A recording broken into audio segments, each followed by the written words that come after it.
Now, I've just been around the house looking for party poppers and those things. Can't find any.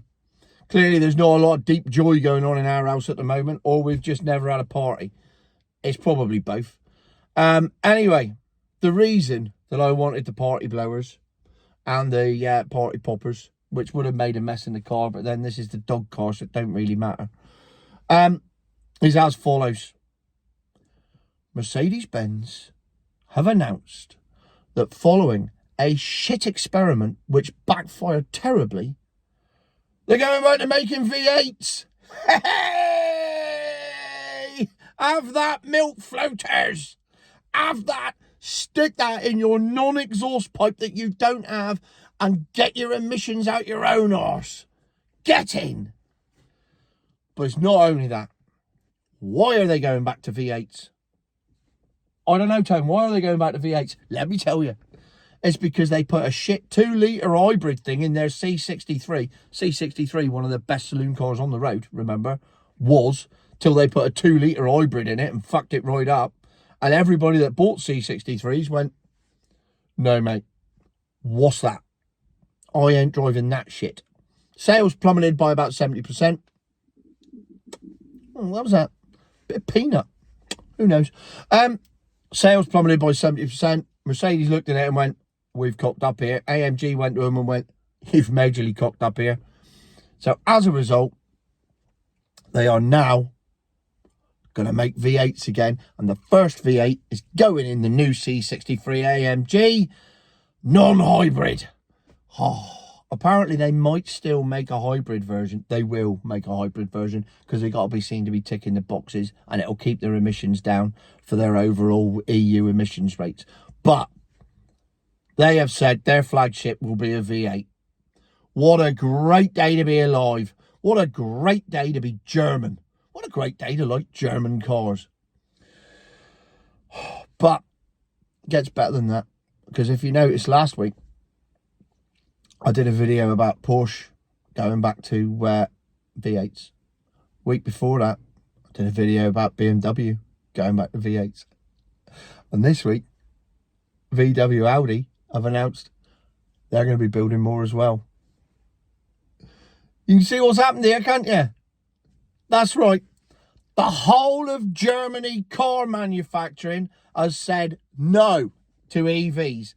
Well, they haven't said no, actually. They were trying to push them on everybody, like pushing the bloody COVID jab.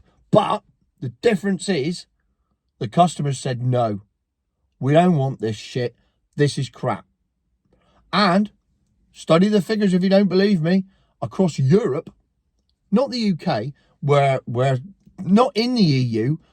For the first time ever, I wish we bloody were, because across the EU, EV sales are falling. Sorry, stalling, they call it. They're not. They're flatlining and going down a little bit. That's falling. Because the Europeans are going, we don't want this shit. We're not buying it. We're not having it. And we're not having it pushed upon us. So the German, and let's face it, when it comes to car manufacturing, Germany is the heartbeat of everywhere outside of the US and Asia. Germany is it. Porsche, Lamborghini, BMW, Volkswagen, Audi, Seat, Skoda, Mercedes-Benz. They're all coming out of Germany. It's all coming out of Germany. Have I forgotten any there? Audi, VW, yeah. Anyway, and they collectively, as a car industry, without realising it, have turned their backs on it. Well, not turned their backs on EVs, but basically said, we are not going 100% EV anymore. That is not the future. We are still going to make petrol engines, and we're going to make better ones, and we're going to make faster ones. We're going to make louder ones. We're going to make V8s and V10s and V12s. And even a W12. Please make another W12, Volkswagen. Please. Please. I bloody love a W12. And why? Because people power's won over. So there you have it. In case you were wondering, Germany is now leading the way. And granted, some of the ideas they've had in the past 150 years haven't been that great. It may have been some dodgy philosophies coming out of there. This one isn't one of them though, is it? They finally got this one right. And I can't wait for the first comment from a milk float that's going to call me a Nazi. I bloody love that. In fact, I am the owner of an Iron Cross, which my father brought home from the Second World War. And I will happily, if somebody calls me a Nazi, the next video, I will slap the Iron Cross on my lapel and wear it with pride, just to prove a point. So Germany, we salute you. In this way, not in that way, because that's not the right salute anymore, is it, Germany? Come on, you're doing a good thing now. Keep it up. Don't slip up and go, oh, no, I hate the Jews.